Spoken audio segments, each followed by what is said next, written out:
নতুন করে বন্যার পানি আসাতে সেই প্লাবিত বাড়ির আঙিনায় কিন্তু এখন আমরা মাছ পাচ্ছি, যেহেতু বন্যার কারণে আমাদের বাড়ির পুকুর এবং মাছের ঘের সব কিছু একদম প্লাবিত হয়ে গেছে, যার কারণে মাছগুলো কিন্তু বেরিয়ে পড়ছে। তো সেই মাছগুলো আমরা দেখতেছি আমাদের বাড়ির আঙিনায় এখন ছুটাছুটি করতেছে। তো আমরা জাকি জাল নিয়ে নেমে পড়লাম সেই মাছগুলো ধরার জন্য।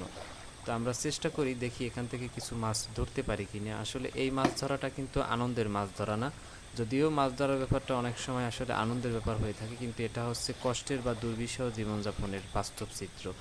যেহেতু আমাদের শাকসবজি বা ফসলের যে মাঠ ছিল সব একদম পানির নিচে তলিয়ে গেছে, যার কারণে আমাদের আসলে সেইভাবে কোনো শাকসবজিও নেই রান্না করার মতো। তো আমরা কিন্তু এই মাছ আর ডাল এই দুটো খেয়েই কিন্তু আমরা বেঁচে আছি। তো সেই সাথে আমরা কিছু মাছ ধরে আমাদের পুকুরে আবার ছেড়ে দিতেছি, যেহেতু আমাদের পুকুর এখনও সম্পূর্ণ প্লাবিত হয়নি। তো যদি এই পুকুর প্লাবিত না হয় তাহলে হয়তো বা কিছু মাছ আমরা আসলে রক্ষা করতে পারবো। তো আমরা জাকি জাল ফেললাম, দেখি আমাদের জাকি জালে কী মাছ আমরা পাই। এখানে বেশ কিছু মাছ আমরা দেখছি ছোটাছুটি করতেছে, আমাদের পুকুর থেকেই বের হয়েছে, যেহেতু আমাদের পুকুরে একদম পানিতে প্লাবিত। সেই প্লাবিত পুকুর থেকেই কিন্তু বেশ কিছু মাছ আমাদের এখন বাড়ির আঙিনায় বা বাড়ির উঠোনে চলে আসছে। তো আমরা এখন চেষ্টা করতেছি সেই মাছগুলো ধরার জন্য।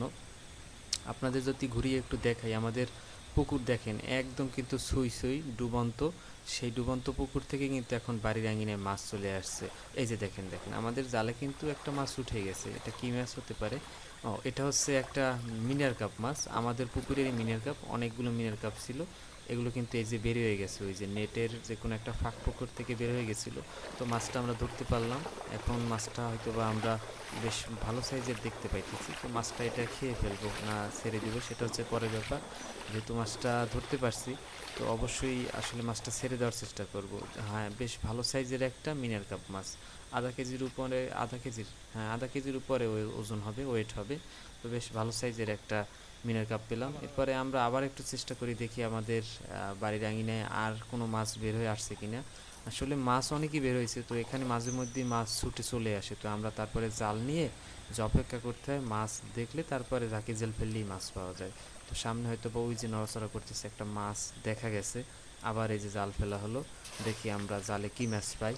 তো দেখেন একদম চারদিক আমাদের এই যে বাগান, তারপরে পুকুর, সব কিছু প্লাবিত। শুধু যে আমাদের বাড়িঘর প্লাবিত সেটা না, আমাদের নয়, আমাদের পুরো গ্রাম একদম প্লাবিত।